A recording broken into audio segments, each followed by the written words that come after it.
themselves at one time or another having a desert experience.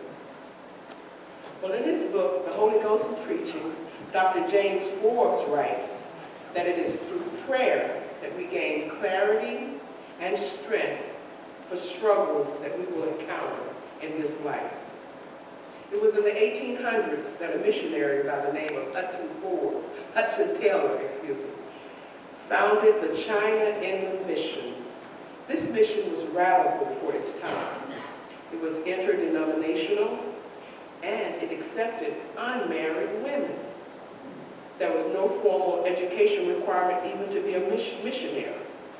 But Taylor found himself having a desert experience. He was surrounded by political unrest. The responsibilities of caring for missionaries was weighing heavily on him, and his 8-year-old daughter died. It was a friend that reminded Taylor of the importance of his faith. He said, "Ponder on the goodness of God. Think of all that God is and all God is for us, and reflect on the life of Jesus, Jesus' work on earth and Jesus' death, and then rejoice in the wonder that is revealed in God's word." When Taylor pondered on these things, his burden lifted, and he reported experiencing unspeakable joy. He gained a new perspective and found a new energy to face the challenges before him. Now, in our text, we read about King Solomon. We all know that King Solomon was David's son. And even though Solomon was not the firstborn son, Solomon became king. Solomon had a special place in God's heart. So we meet Solomon at a time when he is experiencing great success. He has completed the building of the temple and his palace. And God appeared to him at night in a dream and acknowledged that God had seen all that Solomon had done. God had also observed Solomon's worship, and Solomon's prayers had been heard in heaven. God tells Solomon that his people would experience difficulties that would challenge their faith. But Solomon had faith. Solomon was wise enough to know that he needed God's help to lead God's people. So in Solomon's dream, God says that the rain might stop, the crops might be destroyed, or a plague might befall the people. But God is gracious. God tells Solomon exactly what the people must do to overcome their desert experience. God says that the effort of the people will not go unnoticed. If the people of Israel take these steps, God will bless them. Step 1, humble yourself. The first thing we must do when we don't know what to do is humble ourselves. Remember our old friend Hudson Taylor? After Hudson experienced what he described as the dark night of his soul, he adopted a humble spirit. And years later, when scheduled to speak at a large church in Australia, the moderator of the service introduced the missionary in eloquent and glowing terms.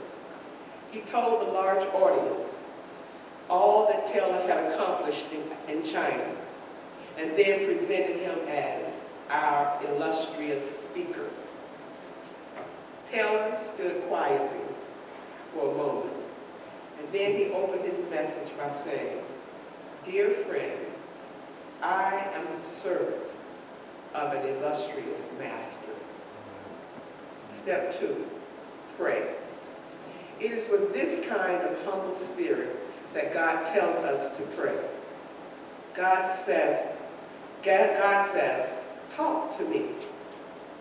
When life is challenging, honest communication with God becomes even more important.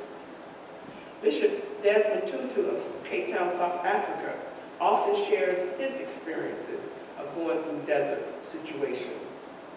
On one occasion, Bishop Tutu was preparing for an interview during a time when he was battling cancer. Many people around him thought he was preparing to do his last interview. But Bishop Tutu was quoted as saying he did not want the interview to focus on politics. Let's talk about prayer and adoration and forgiveness and faith. For these are the things, these are the stuff of life. In the text, the people of Israel suffered through multiple problems. There had been much suffering in the land as a result of them turning away from God. Yet Solomon prayed for his people that they would be returned to God. Like the people of Israel, like Hudson Taylor, like Bishop Tutu, problems often come in multiples. If we read further in 2 Chronicles, in the 12th chapter, the 15th verse, we find King Jehoshaphat at war and surrounded in every side. The Spirit of the Lord tells him, do not be afraid when confronted by trouble on all sides. The battle is not yours, it is the Lord's. Step 3, turn from your evil ways. During desert experiences, humble yourself. Pray. Turn away from wrongdoings. It was at the age of 24 that I found myself homeless, unemployed, and a single parent. I found myself having a desert experience. I was in a situation where I was surrounded by problems on all sides. My life was filled with despair, and I felt that I was disconnected from God. I knew I was outside of the will of God, and I did not think that God would answer my prayers. However, I stepped out on faith, and in the midst of a desert experience, I humbled myself and prayed, and I admitted to God all the stuff that I had been doing that was wrong. I promised God that I would change, and I trusted that God would change my circumstance. I joined the U.S. Army, where I met my husband. We have been married for 39 years. Yes, God brought about a complete transformation in my life. It has been almost a year since BTSR lost our First Lady, Cindy Crawford.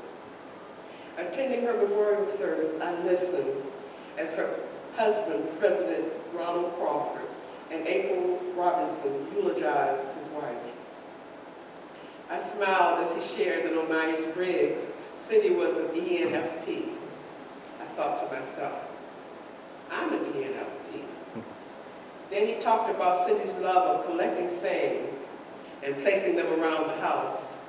And I thought, I like doing that too.